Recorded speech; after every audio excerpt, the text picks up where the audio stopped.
Young voter turnout trends in elections have historically been lower compared to older voters, but that seems to be changing this year, including right here in the Treasure State. MTN's Gabby Crevitt has more.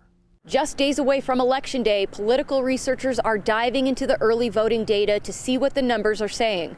One group of voters they'll be paying close attention to, the youth vote. A recent study from the Center for Information and Research on Civic Learning and Engagement shows early votes casted by youth ages 18 to 29 are up this year in many parts of the country, compared to around the same time as the 2016 general election cycle. Montana is one of the states showing more voter participation among young voters. Back in 2016, around late October, around 8,100 young voters had returned their ballots. As of late last week, the study says around 28,600 ballots were reported returned. Young people often will vote a little bit later in the election season and are less likely to be voting early compared to their older counterparts.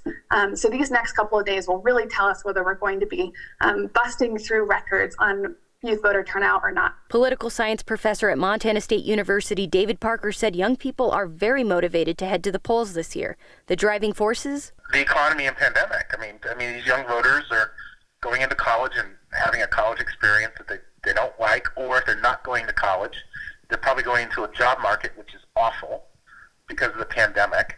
The study also showed a significantly higher number of ballots requested by young people in 2020 compared to 2016. But Forward Montana says that number is a bit misleading. We just opted in a ton of our counties to all mail-in. So people are getting ballots whether or not they request them if they're in one of those counties. MTN News asked what's fueling young voters in Montana this year. They've been energized over the last 4 years, and then there's a marijuana initiative on the ballot. There are a ton of young people that are really motivated and super mobilized by this election and all of the issues, all of the candidates up and down the ballot. Reporting in Gallatin County, Gabby Crevitt, MTN News.